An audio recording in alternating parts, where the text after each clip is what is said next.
Este es El Mundo del Derecho y el Derecho en el Mundo, un programa de análisis, comentarios y discusiones sobre temas de actualidad tratados desde una perspectiva jurídica.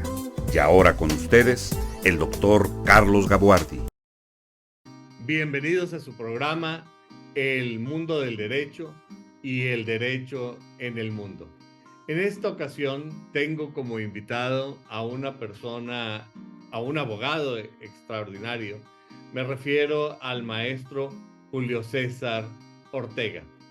Julio es una persona que ha tenido una amplia experiencia en el mundo empresarial, principalmente en el ámbito financiero, en donde ha sido director y subdirector jurídico de algunas importantes empresas en el ramo de las afores y otras actividades de esta naturaleza.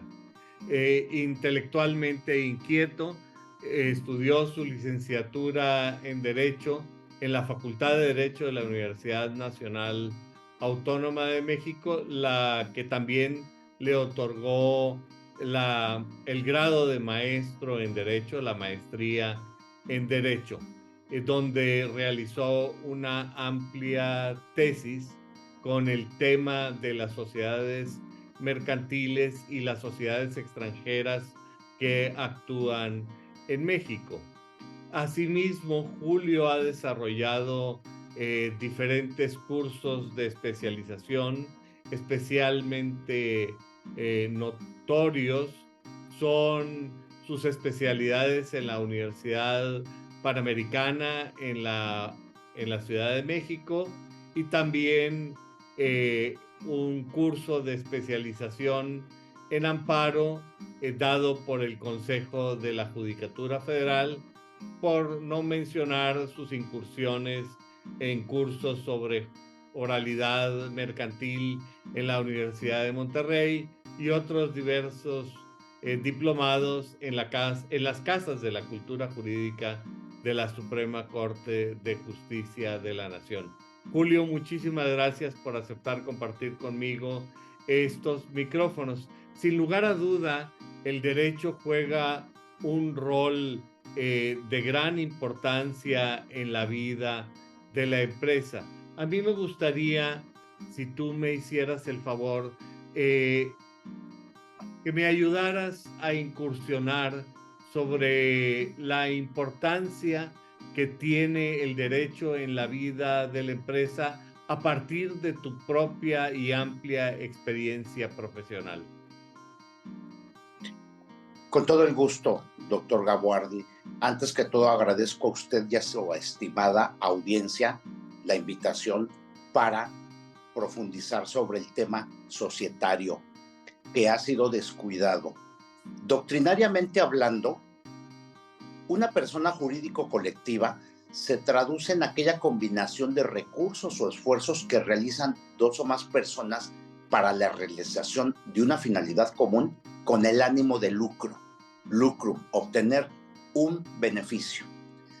La única excepción es para el tema de la sociedad por acciones simplificada, ¿verdad? En donde ya no te piden escritura, en donde se puede decir que el Registro Federal de Contribuyentes le va a recaer a una persona física, por lo cual ya no existe esa independencia. El artículo 2 de la Ley General de Sociedades Mercantiles dice: las sociedades mercantiles inscritas en el registro público tendrán personalidad jurídica distinta de la de los socios. Entonces, eso es lo que importa, porque el empresario, ¿verdad? Todo el patrimonio que se afecta tienen los mismos atributos que las personas físicas y tienen un registro federal de contribuyentes. Va a afectar a la sociedad, no va a afectar al patrimonio de los accionistas. Ellos nada más van a responder hasta sus aportaciones. ¿Me explico? Y en el mundo del día a día, nosotros vemos que se constituyen muchas sociedades mercantiles en el país, y las que proliferan es la sociedad anónima de capital variable y aquí las empresas familiares utilizamos una que es la de sociedad de responsabilidad limitada de capital variable, que más o menos tiene sesgos del derecho norteamericano, ¿verdad? La utilizan mucho cuando los accionistas son extranjeros o norteamericanos en particular. Londinenses les gusta mucho la SDRL. Básicamente, aunque existen otros tipos societarios, pero en la práctica han entrado en desuso. La sociedad de nombre colectivo, la sociedad en comandita simple y la sociedad en comandita por acciones, la verdad ya nada más pasan a ser historia. Claro, esto es en realidad mucho de lo que sucede en México. Quizá en alguna ocasión haya oportunidad de conversar ampliamente sobre las sociedades en nombre colectivo y las sociedades en comandita simple y por acciones, en donde hay algunas grandes empresas, incluyendo FedEx y algunas otras importantes empresas extranjeras, que han utilizado, y también algunas nacionales, que han utilizado estos tipos societarios y algunos otros tipos de modalidades societarias sobre las que eventualmente también valdrá la pena conversar. Pero me parece muy interesante la manera en cómo has iniciado el tema, distinguiendo entre la sociedad anónima convencional, aquella que todos, con la que estamos mayormente familiarizados, y la sociedad anónima simplificada, que es una forma societaria que se ha creado para fomentar el desarrollo de pequeñas y medianas empresas. A mí me gustaría quizá preguntarte dos cosas en relación a la sociedad anónima simplificada. La primera cosa es, este tipo societario también otorga una personalidad jurídica distinta a la del socio que la constituye, la primera. Y la segunda, si existe también una limitación de responsabilidad por las aportaciones, tal y como sucede en la sociedad anónima convencional. Con todo el gusto. Aunque desde el punto de vista formal, sí hay una personalidad jurídica distinta, para efectos del Registro Federal de Contribuyente, quien lo afecta es el accionista simplificado. Entonces, a mí me han tocado asuntos de controversias entre dos socios, en donde el que tiene la responsabilidad patrimonial es la persona física. Entonces, para mi punto de vista, formalmente hablando, la ley nos dice en el artículo primero, esta ley reconoce los siguientes tipos de sociedades, y en la fracción sexta dice sociedad por acciones simplificadas, ¿verdad? Y el artículo 2 nos dice, tienen personalidad jurídica distinta de la de los socios, adelante. El problema es que el Registro Federal de Contribuyentes que se afecta es el de la persona física simplificada. Luego, entonces, cuando existan obligaciones con el fisco, con terceros, como el IMSS, el Infonavit, se afecta directamente el Registro Federal de Contribuyentes de la persona física. Luego, entonces, para mí, yo diría que son verdades de perogrullo decir que sí hay una personalidad distinta, plena. ¿Por qué? Porque al momento en que haya cumplimiento de obligaciones, se va a reflejar directo en el Registro Federal de Contribuyentes del accionista. Luego, entonces, pues, ¿en dónde quedó esta personalidad? Y es muy fácil porque los accionistas se van a economía, llenan un formatito y súper rápido les dicen, aquí está tu persona, ¿verdad? Sin embargo, para mi gusto, una sociedad mercantil que tenga una verdadera personalidad distinta, en la que no vamos a involucrar a los accionistas, son las otras que están reconocidas en las fracciones 1 a 6 del artículo primero de la Ley General de Sociedades Mercantiles, que son las que usted ya comentaba, el nombre colectivo, comandita simple, responsabilidad limitada, sociedad anónima y la sociedad anónima de capital variable. Básicamente.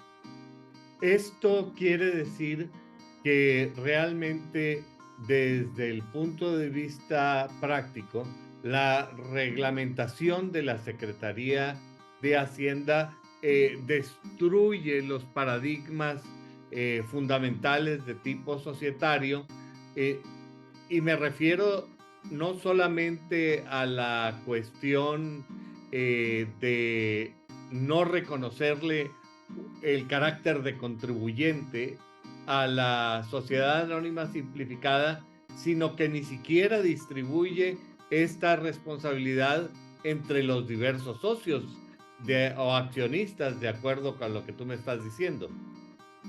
Totalmente de acuerdo, doctor Gaguardi, porque ahí normalmente el que tiene toda esa responsabilidad es el que afectó su registro federal de contribuyentes. Luego, entonces, ¿cómo podemos hablar de que formalmente hablando sí está inscrita, sí tiene la personalidad jurídica, pero al final del día los efectos van a repercutir sobre el accionista simplificado que proporcionó su registro federal de contribuyentes? O sea, va a ser sujeto él a una auditoría y después de ahí va a responder con su patrimonio. Si él tiene 10 casas, sobre la misma auditoría empieza el embargo de las 10 casas. Y eso es lo que no pretendemos con estos sujetos de derecho, que por cierto empiezan a nacer desde el siglo XV, ¿verdad? Donde se empieza a decir, oye, empecemos a hablar de personas de las que yo en mi corriente le llamo personas jurídico-colectivas,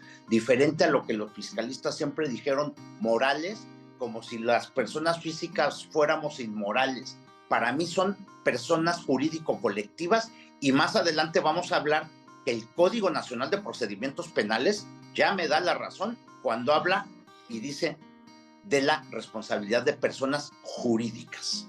Claro. Ahora, convérsame un poco más sobre esto, porque aquí parece que el derecho fiscal y el derecho societario se cruzan de una manera más que evidente.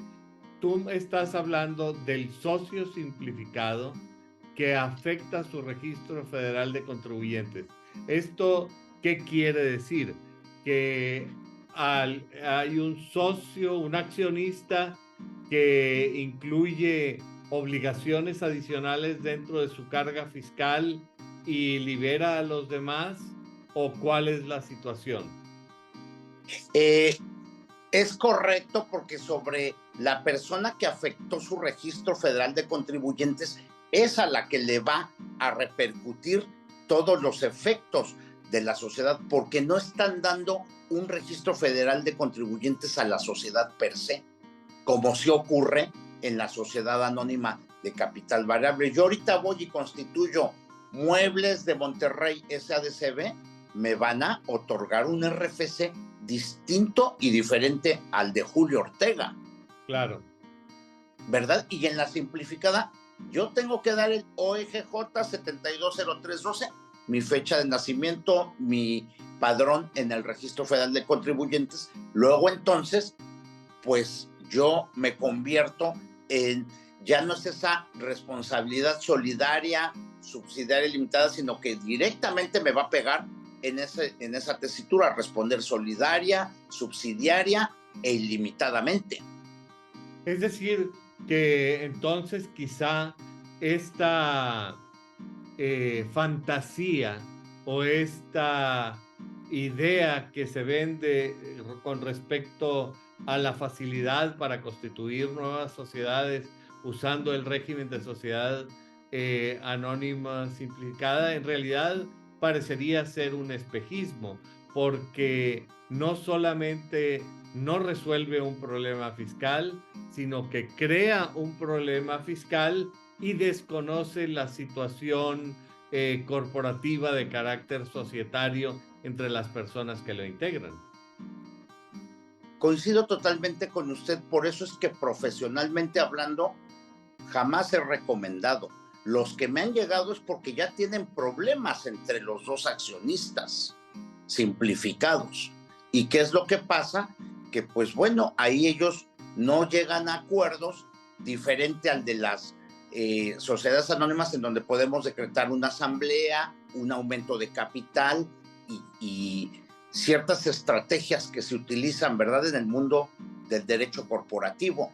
En la sociedad, pues por acciones simplificadas, vemos que su consolidación está a partir del artículo 260 y siguientes, donde se ponen ahí ciertas reglas, pero para mi gusto no existe una personalidad jurídica que nada más afecte a la sociedad per se. Sí va a dar la cara, pero cuando existan los incumplimientos, luego los acreedores se van a ir con el Registro Federal de Contribuyentes del accionista que lo proporcionó. 260 y siguientes de la Ley General de Sociedades Mercantiles, me imagino. Es correcto. Ahora, es un capítulo que empieza, ¿verdad?, por ahí así del sexenio de don Felipe de Jesús Calderón Hinojosa, y yo recuerdo que se vino un paquete de reformas y algunas cuestiones, como usted comenta, que se me hacían a mí absurdos jurídicos. Por ejemplo, el tema de los poderes, que también decían, las sociedades podrán registrar en el registro público del comercio, podrán. O sea, a mí me generó mucho shock, porque yo digo, es que no es de que puedan, tú debes de otorgar, y a la fecha yo sigo diciéndole, olvídate del podrán, tú tienes que inscribirlo para que haya un efecto erga omnes. Así es, porque para darle efectos de publicidad a un poder general, quizá no así en el caso de los poderes especiales.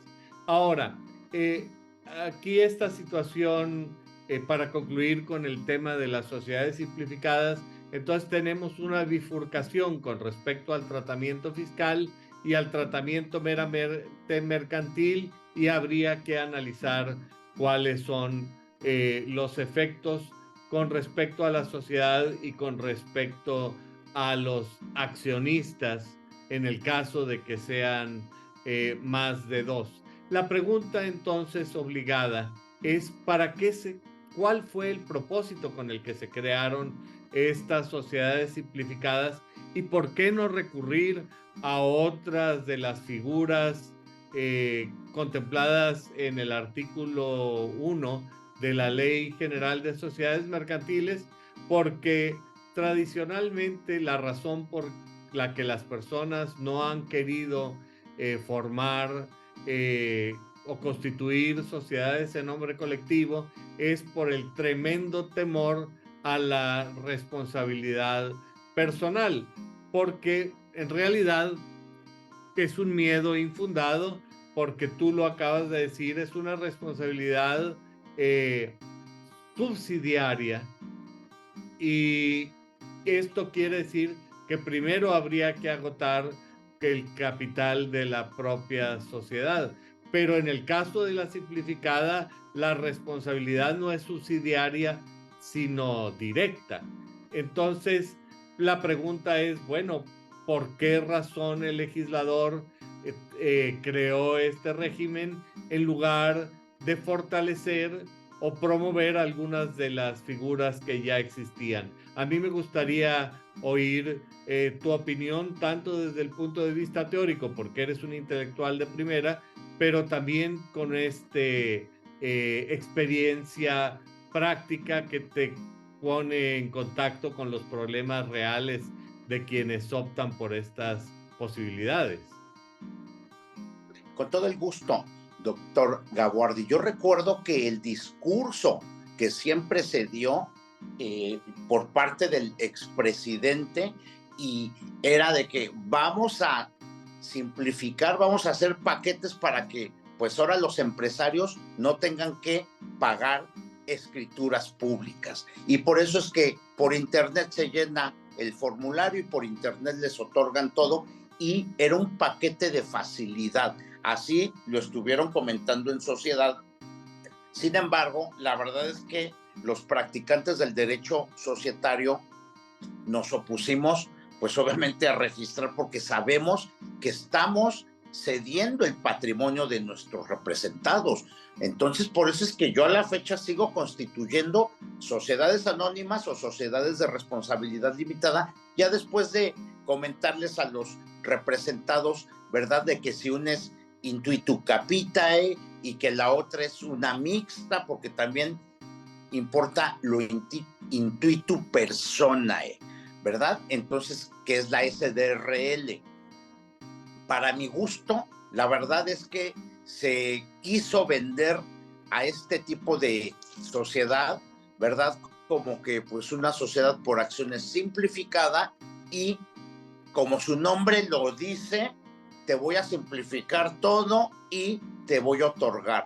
Lo que no le dijeron. Simplificar en apariencia, porque en realidad lo que te están creando es una complicación gravísima. Quizá hubiera sido mejor si el problema era los costos notariales, decir en lo sucesivo, las sociedades en nombre colectivas se pueden constituir mediante escritura privada ratificada ante el registro de comercio, cosas así por el estilo, para cumplir con el requisito de publicidad, que me parece de gran importancia, pero eliminar los costos, o constituir las sociedades colectivas ante la Secretaría de Economía sin necesidades de escritura pública. Vaya, una solución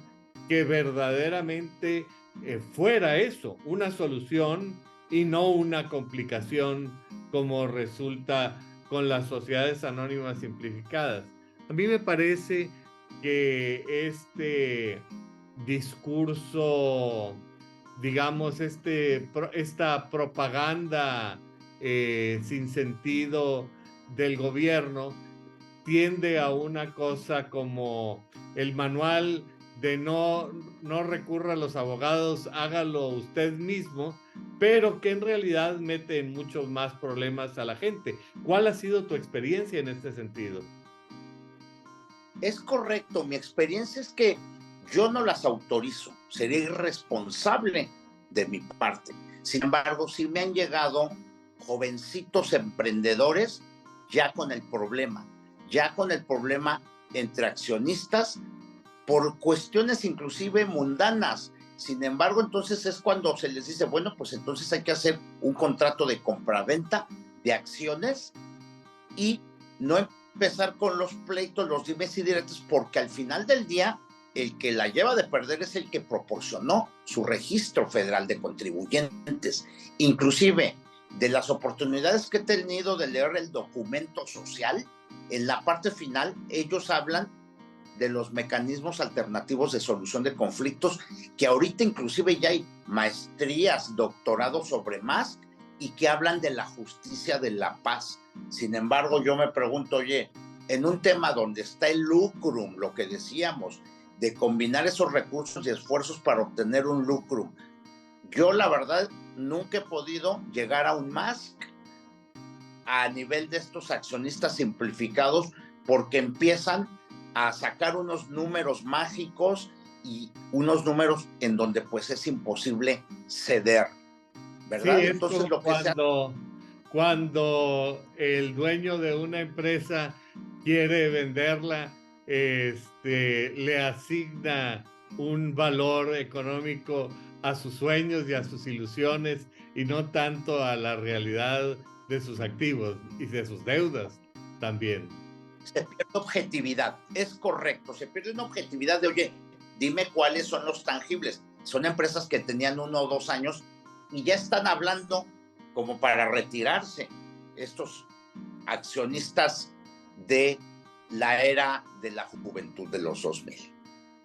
Sí, es todo un tema, porque con la gran necesidad que existe de emprendedores en nuestro país, es realmente muy triste que debido a esta mala planeación jurídica de parte de las acciones gubernamentales y de las políticas públicas, en lugar de que de hacer viables los emprendimientos, los hacen inviables, iniciándolos con problemas jurídicos.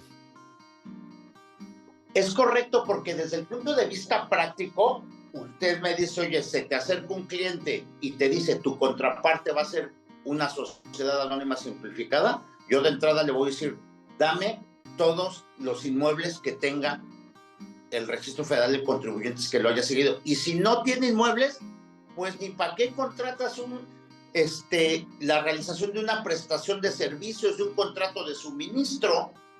Vas a quedar como acreedor formado y no te van a poder responder. Entonces, como bien comenta usted, si ya los jóvenes dijeron, oye, yo ya lo hice desde mi computadora, desde la comodidad, y ya tengo mi sociedad por acciones simplificadas, pues la realidad es que en el día a día, cuando salga a competir o a celebrar operaciones con terceros, pues difícilmente los abogados se los van a autorizar las contrataciones. Luego entonces, pues no se me hace eficaz ni eficiente el recomendar esta figura, este tipo societario. Y aún desde el punto de vista de la posibilidad de transformar, de la transformación societaria de sociedad anónima simplificada a otro tipo de sociedad que inclusive podría ser una colectiva, una comandita, o mejor quizá una sociedad de responsabilidad limitada o una sociedad anónima de carta completa, dependiendo de cuáles fueran las circunstancias. Con franqueza, el problema fiscal no se soluciona con la solución de tipo mercantil societario, porque el problema fiscal permanece para el socio simplificado. Totalmente de acuerdo con usted, doctor.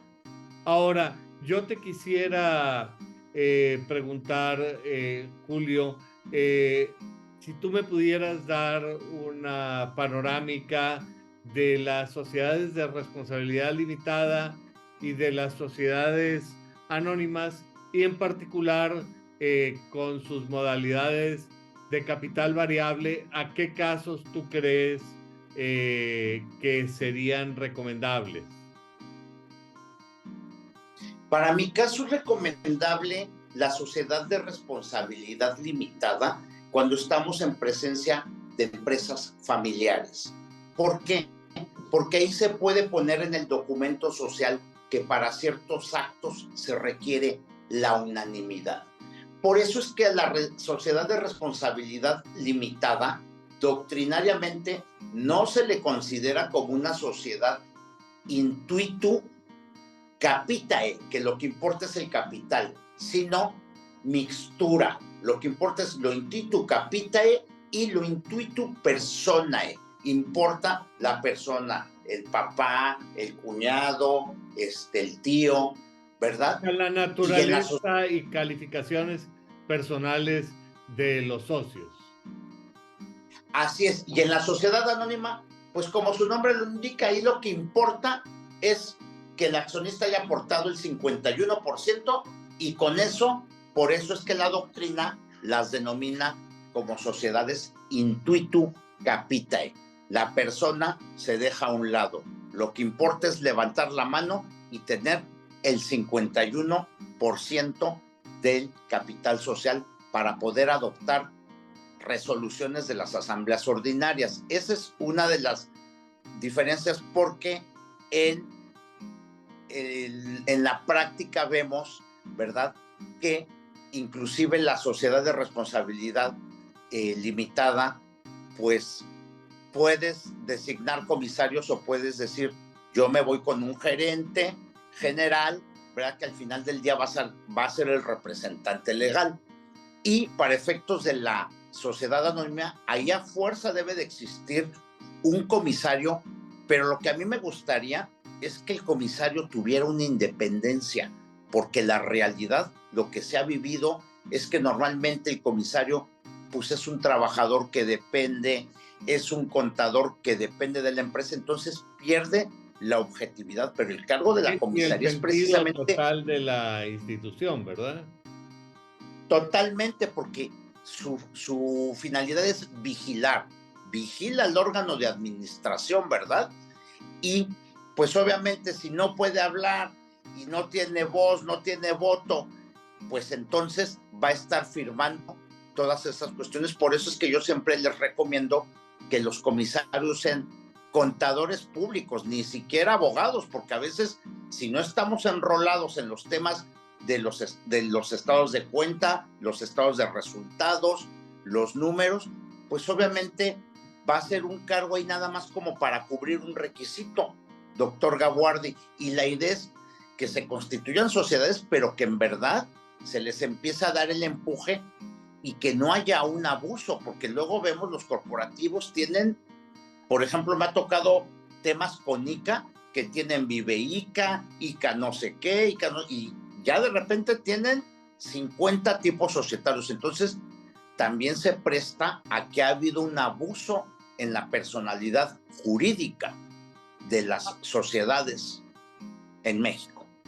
Sí, además de que hay que realmente crear las soluciones jurídicas de acuerdo a la naturaleza propia del problema. Y me llama la atención en particular este comentario que haces sobre los comisarios, porque esta es una de los aspectos quizá de mayor relevancia inmediata para quienes deciden constituir una sociedad, al no darle la importancia que el asunto requiere. Es decir, se pone un comisario por cumplir un requisito, cuando quizá con una orientación adecuada como la que tú das, la solución jurídica se podía haber evitado del todo, constituyendo una sociedad de responsabilidad limitada que, como tú dices, pone el énfasis en las personas, mientras que en la sociedad anónima el énfasis está puesto en los capitales, no tanto en las personas. Por eso requiere el movimiento de capitales una constante vigilancia. Lo que me parece que tú nos estás diciendo es que los comisarios, se nombra a un comisario por tratar de llenar el expediente, quizá un subordinado, quizá alguien que depende, quizá mismo un familiar, pero la gente no se está dando cuenta de las responsabilidades civiles, mercantiles y fiscales que le está atribuyendo a esta persona.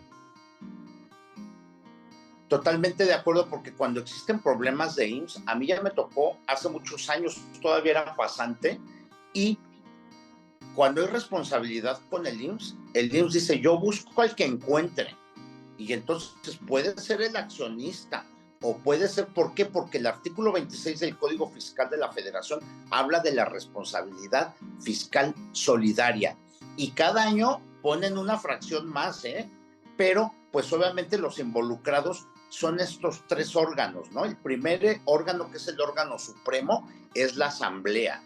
El segundo es el órgano de la representación, que es el órgano de la administración, o administrador único o consejo de administración. Y para mí el importante, pues es el órgano de vigilancia, que debiera tener esa independencia, que debieran ser despachos de contadores los que se les asigne esta responsabilidad, para que ellos sean los que vigilen estos estados de resultados y no empecemos a maquillar y a poner números, como usted bien comentó hace un momento, de yo pongo números de acuerdo con mis sueños, ¿verdad? Y mis aspiraciones, pero se perdió la objetividad. Sí, totalmente de acuerdo. Ahora yo quisiera en este sentido agregar la importancia entonces de una buena asesoría desde el punto de vista estrictamente corporativo y societario en un entorno de emprendimiento tal como lo estamos conversando, porque el derecho debe servir para dar seguridad jurídica y viabilidad a los negocios que se desea emprender, y al hacerlo incorrectamente se vuelve justamente al contrario un obstáculo para el desarrollo de los negocios, según tú me indicas. Totalmente, y tendríamos que cambiarnos el chip como está pasando con la oralidad. Desde el notario de, oye, si te van a decir sociedades que se constituyen con 14 millones de pesos, que me ha tocado asuntos, no le exhiben los 14 millones, nada más, bueno, yo te cobro mis emolumentos, y si llegó a la canasta los 14 millones, ya no es problema mío como notario, tú veniste a decir, y entonces eso deberíamos de cambiarnos el chip, todos los participantes, ¿verdad? Que desde los fedatarios públicos, ya sean corredores públicos o notarios públicos, ¿verdad? Exijan a estos accionistas que dan el surgimiento a esta persona jurídico colectiva, exhibir precisamente porque es la garantía que se le da a los terceros. Ahora, yo quisiera preguntarte, Julio, en tu opinión, todas estas situaciones a las que nos has venido haciendo referencia, ¿ocurren por deficiencia en la ley o por malas prácticas de parte de las personas que asesoran y constituyen sociedades? Para mi gusto son ambas, porque por ejemplo yo recuerdo que los libros de Barrera Graf, de Mantilla Molina, de Cervantes Ahumada, siempre decían, es que tenemos artículos imperfectos porque carecen de sanción, y yo siempre aspiré y soñé a que digan que la asamblea es obligatoria, ¿verdad? Ahorita ya hay tendencias con el compliance de que las asambleas tienen que ser obligatorias. Yo siempre, cuando encuentro sociedades, luego empiezo con la venta de una asamblea para regularizarles. Y les empiezo a decir, y les cambio el chip para que no nos vean como un gasto, para que nos vean como una inversión de que, oye, te estamos regularizando una sociedad donde los apoderados ya no están, donde el comisario ya perdieron el contacto hace mucho tiempo, y en donde tenemos que hacer un reseteo de esta sociedad. ¿Me explico? Porque las personas van, constituyen, y ahorita en pandemia me pasó de personas que fallecieron con COVID y quedó acéfala la sociedad. Sí, claro, que no hay apoderados, los accionistas no se sabe quiénes son, los comisarios ya hace mucho que desaparecieron, a veces también ya han fallecido. Es decir, toda esta situación de la formalidad extrema llevaba a que las sociedades realmente se convirtieran en un montón de papeles en el archivo, en lugar de un instrumento que ayudara a la operación funcional de la operación. Y quizá un poco para las personas que nos hacen el favor de acompañarnos, valdría la pena distinguir entre las sociedades a las que se refiere el artículo 1 de la Ley General de Sociedades Mercantiles, con otras figuras afines como podría ser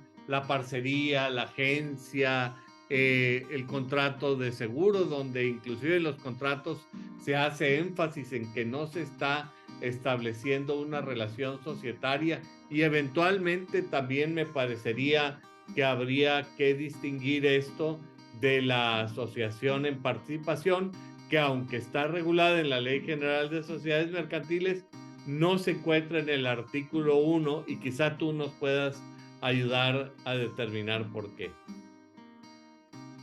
Con todo el gusto. De hecho, es un contrato, ¿verdad?, que se realiza y que no tiene personalidad jurídica y tampoco se inscribe.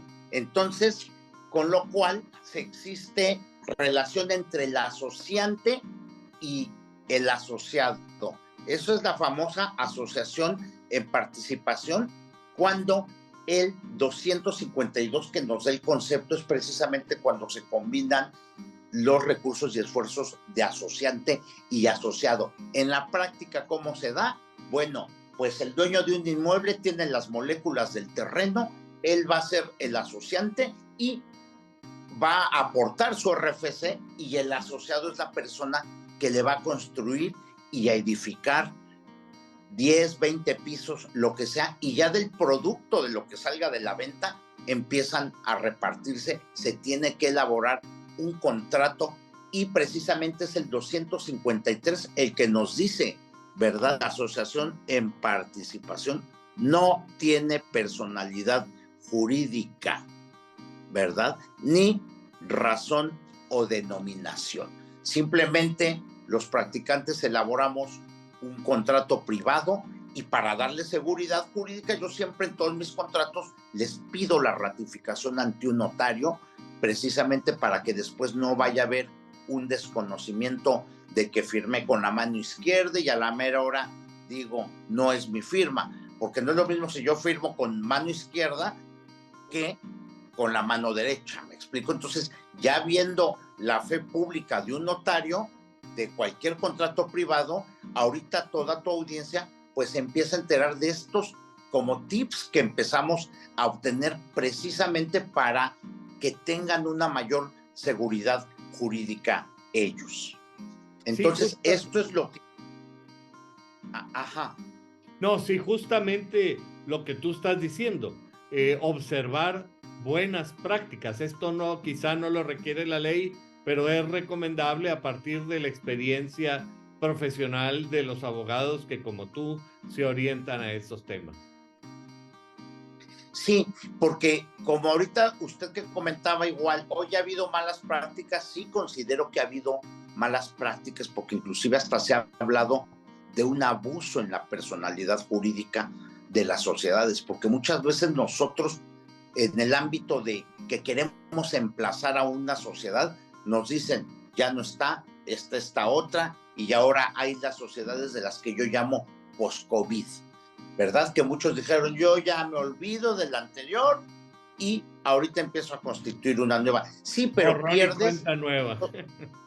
Exacto, pero pierdes toda esa trayectoria que te vino dando esta sociedad, esta persona jurídico colectiva, que para mi gusto, entre más años tengan, para mí van adoptando una especie de valor intangible, como algo así de lo que ocurre en la propiedad intelectual, que entre más se va renovando un signo distintivo, pues obviamente los corredores pueden realizar un peritaje con un valor de ese activo intangible. Bueno, además de un historial de crédito, además de una serie de cuestiones muy importantes desde el punto de vista positivo, pero no hay que olvidar que con crear una nueva sociedad no te estás liberando de las responsabilidades mercantiles ni de las responsabilidades fiscales ante Hacienda, el Seguro Social, Infonavit, y síguele contando, porque aquí en México somos especialistas en este tema de que el gobierno le asigna responsabilidades y gravámenes a los empresarios. Pero fíjate que aquí me parece muy interesante que con la asociación en participación que no tiene personalidad jurídica por determinación de la ley, ocurre exactamente lo contrario con la sociedad, que sucede con la sociedad anónima simplificada, que sí tiene personalidad jurídica por determinación de la ley, ya que mientras que la sociedad anónima simplificada, la Secretaría de Hacienda le asigna solamente responsabilidades adicionales al Registro Federal de Contribuyentes, a la cuenta de uno de los socios simplificados, en la asociación en participación que carece de responsabilidades de personalidad jurídica, la Secretaría de Hacienda sí les asigna un registro federal de contribuyentes distintos al del asociado y el asociante, creándose así otra problemática que tiene inclusive repercusiones mercantiles, porque una de las condiciones de la asociación en participación es su secrecía, pero al revelarse ante el público se convierte en una sociedad en nombre colectivo irregular. pero bueno, es todo un tema sobre el que podríamos trabajar horas. Pero a mí me gustaría ahora aprovechar para dar un cambio de orientación hacia uno de los temas que tú desarrollaste en tu tesis de maestría, por demás interesante, que es la personalidad jurídica de las sociedades extranjeras que realizan negocios en México. A mí me gustaría mucho que tú desarrollaras este tema porque me parece que este es un momento en el que la sociedad, en el que la inversión extranjera está eferveciendo en México. Totalmente. ¿Qué es lo que ocurre? Que yo he tenido la oportunidad de inscribir sociedades extranjeras que lo básico son las aerolíneas, ¿verdad? En donde se tiene que ir, ¿verdad?, a la Secretaría de Economía, anteriormente era la Secretaría de Comercio y Fomento Industrial, y en donde se manda el documento social de esta sociedad de nacionalidad estadounidense, canadiense, londinense, de la nacionalidad que queramos, se instala y no tenemos que obligarla a constituir una sociedad de nacionalidad mexicana en donde ellos van a ser los accionistas.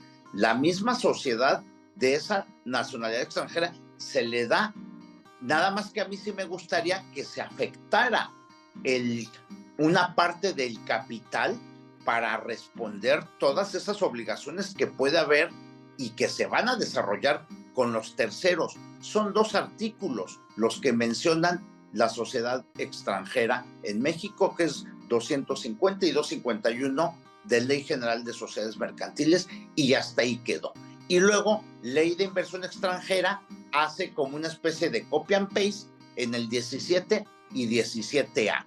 Entonces, hace falta legislación para que precisamente se afecte una parte del patrimonio de esta sociedad extranjera, para que se le respete su nacionalidad, para que se le respeten sus reglas, ¿verdad?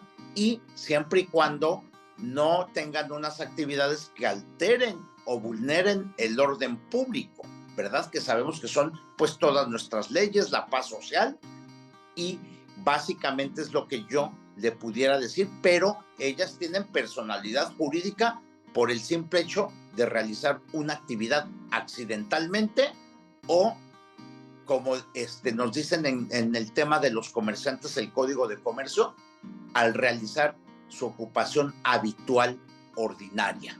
Es decir, por ejemplo, una aerolínea, que tú, me refiero a las aerolíneas porque es el ejemplo que tú estás poniendo, que en lugar de constituir una nueva sociedad para operar sus actividades, lo que tú le recomiendas es que aproveche su propia personalidad jurídica y a través del trámite que establecen los artículos finales de la Ley General de Sociedades Mercantiles, se inscribe en México para regularizar su situación y realizar de manera permanente actividades de carácter comercial. Sin embargo, la observación que tú haces me parece muy importante, porque estas empresas están generando actividades comerciales que implican responsabilidad, independientemente que también pueden generar responsabilidades civiles no contractuales, etcétera, pero al no tener un patrimonio en México, pues tan sencillo como cerrar la puerta y ahí nos vemos.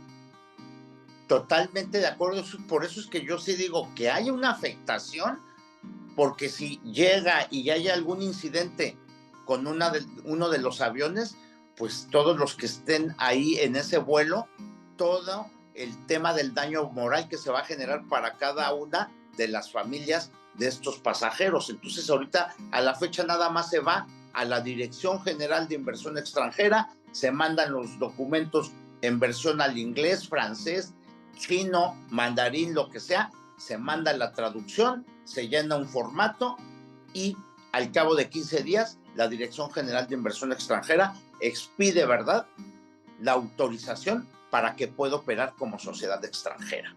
Ese es el problema que vemos, que falta legislación. Como sociedad extranjera, pero autorizada plenamente para desarrollar negocios en México. Inclusive celebrar contratos, contraer obligaciones, prestar actividades en el territorio nacional, contratar empleados, con todo lo que implica Seguro Social, Infonavit, etcétera. ¿Es correcto esto? Es correcto, totalmente de acuerdo, doctor Gabuardi. Pero desde el punto de vista de exposición de la sociedad extranjera, pues lo que nos estás tú diciendo es que la sociedad, si bien tiene personalidad jurídica, carece de un patrimonio para enfrentar sus obligaciones. Totalmente, porque no ha habido, ¿verdad?, una reforma en la que se fomente que las sociedades extranjeras se les va a respetar su nacionalidad, su objeto social, sus actividades, siempre y cuando no atenten el orden público de la República Mexicana. Y ahí es donde, ¿sabes qué? Tienes que afectar cierto patrimonio de acuerdo a tus actividades, porque si se llegan a incumplir, como usted bien comenta, me regreso a mi país y entonces se tiene que empezar una serie de exhortos, cartas rogatorias, y ahí ya entra el derecho procesal internacional. Y entonces, pues para los acreedores va a ser más complejo que acudir a los tribunales de aquí y entonces pedir que haya esa afectación. Es la parte que yo veo que tenemos ahí, ese vacío legal. Porque, por ejemplo, si yo le incumplo a ellos, pues ellos sí pueden, con esta autorización y con un poder, acudir a demandarle a todos sus deudores. Ellos sí podrán acudir a tribunales. Y el problema es que para el acreedor, en donde se convierte responsable la sociedad extranjera, pues no hay una afectación. ¿De qué le vale empezar juicio si a la mera hora de que se tenga una sentencia, el problema va a ser la ejecución de la misma? Sí, es decir, tú estás marcando un claro desequilibrio entre las posibilidades jurídicas de quien tiene la autorización para hacer negocios en México y las posibilidades jurídicas reales de quien considera a esta sociedad extranjera un acreedor. Yo recuerdo que en alguna ocasión me tocó el caso de una sociedad extranjera que hacía negocios en México, que simple y sencillamente desapareció de la noche a la mañana y los trabajadores se quedaron, como normalmente se dice, colgados de la brocha. Y la solución jurídica de tener que ir a pelear a un tribunal extranjero resultaba tan gravosa que hacía que su derecho se convirtiera en verdaderamente nugatorio. Totalmente, porque volvemos a lo mismo. En el 17A de la Ley de Inversión Extranjera nos dicen los requisitos: que dichas personas, ¿verdad?, acrediten que están constituidas de acuerdo con las leyes de su país. Está bien, no hay problema. Y luego dice que el contrato social y demás documentos no sean contrarios al orden público.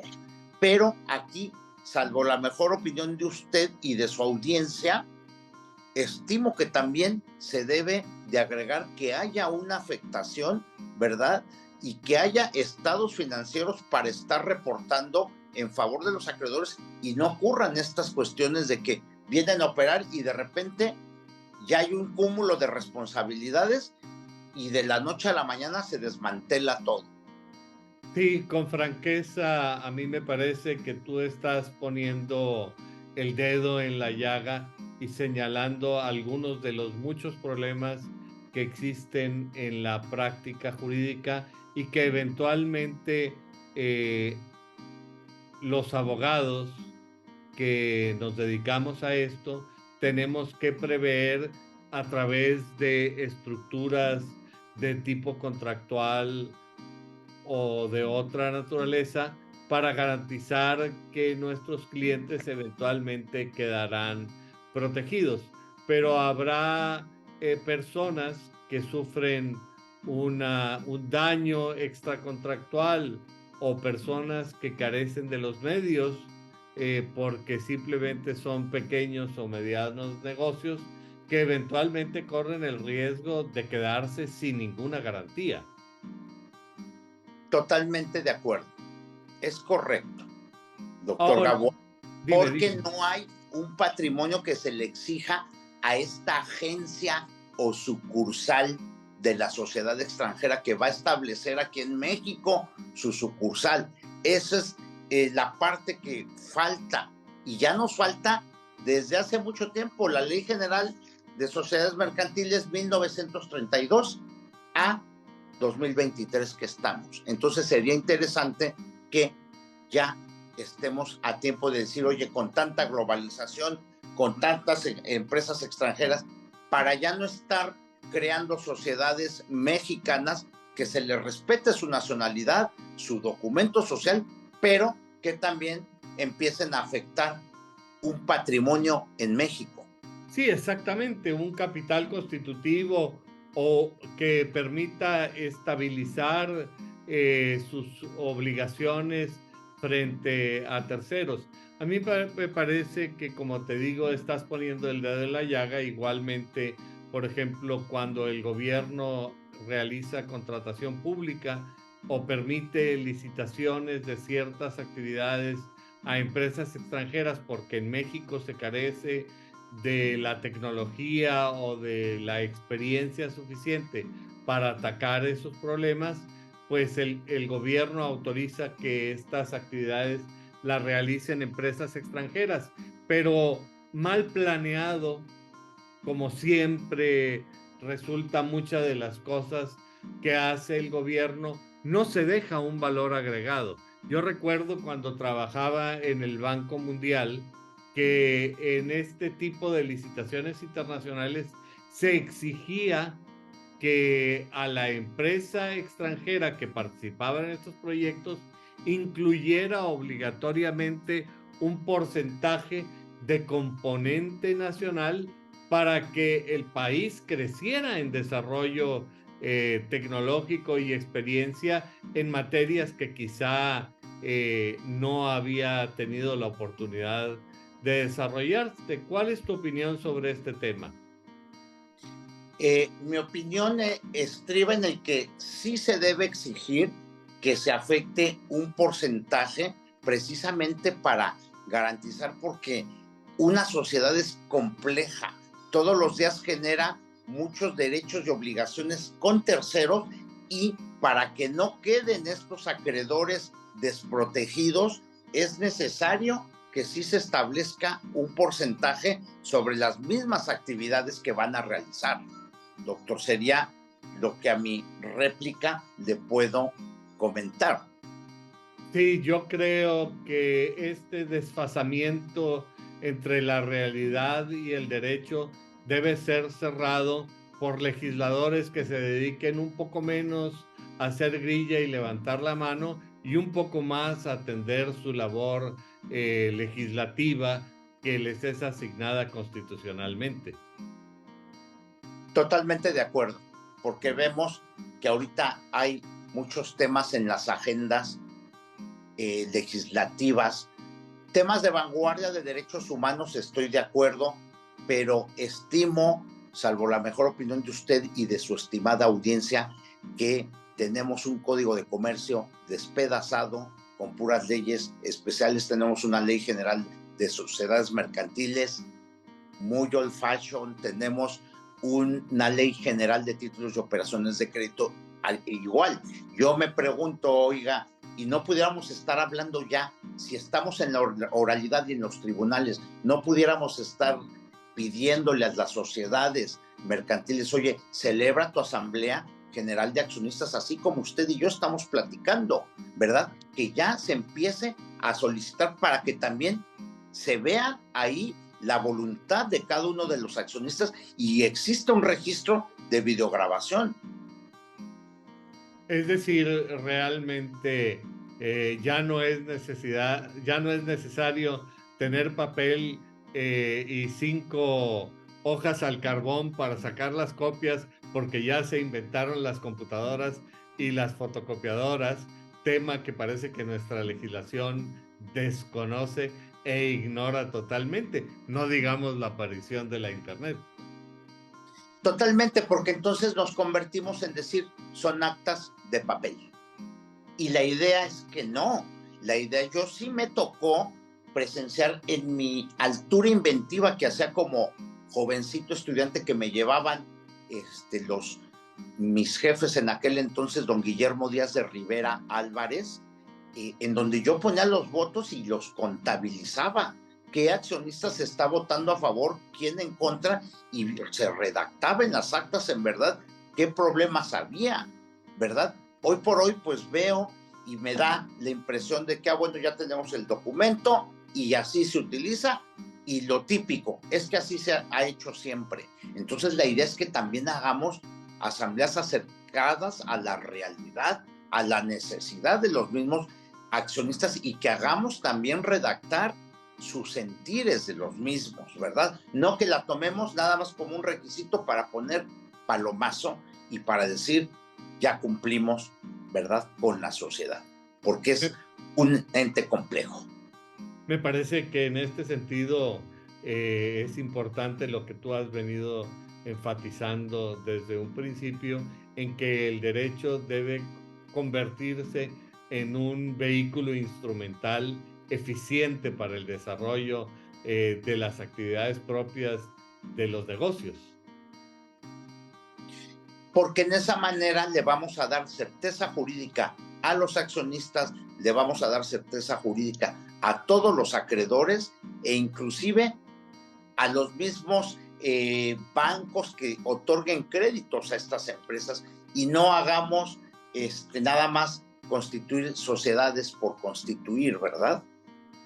Sí, a mí me parece que con franqueza el tema es tan interesante y que nos hemos pasado ya una hora conversando, el tiempo vuela y creo que todavía nos queda pendiente el tema del compliance, que yo creo que habrá que dejarlo para otra ocasión, porque si no, le seguimos aquí 3 y 4 horas nosotros muy a gusto, pero el público tendría que soportarnos por igual número de horas. Así es que al ir acercándose el fin de este programa, a mí me gustaría, Julio, por un lado, comprometerte para que nuevamente te reúnas conmigo en estos micrófonos para conversar sobre estos importantes temas. Y por otro, me gustaría pedirte que nos hicieras el favor de dirigir un mensaje para el público que semana a semana nos hace el favor de acompañarnos, quizá enfatizando algunos de estos interesantes temas que tú has ido desarrollando a lo largo de esta conversación.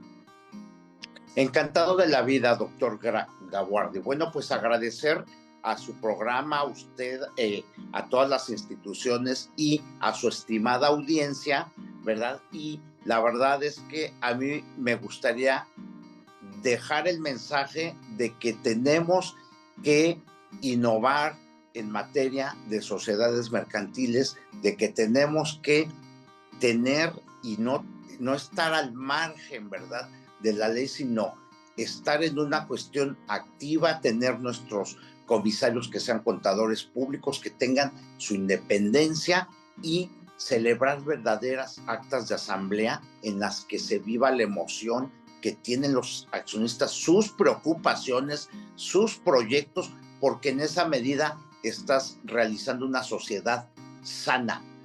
De lo contrario, vamos a estar en lo mismo de nada más hablar de actas de papel. Actas de papel y papeles en el archivo en lugar de verdaderos instrumentos jurídicos que te ayuden a eficientar tus actividades. Exactamente, doctor Gaguardi. Pues Julio, realmente te agradezco mucho tu generosidad al compartir conmigo este espacio, y quisiera decirle al público que semana a semana nos hace el favor de acompañarnos, que su opinión es importante para nosotros. Nos gustaría saber cuáles son los temas que son de su especial interés, y trataremos de abordar el tema con un experto como al que hoy tenemos sentados en esta mesa. Muchas gracias, Julio, y hasta la próxima semana. Muchísimas gracias. Que tengan excelente tarde.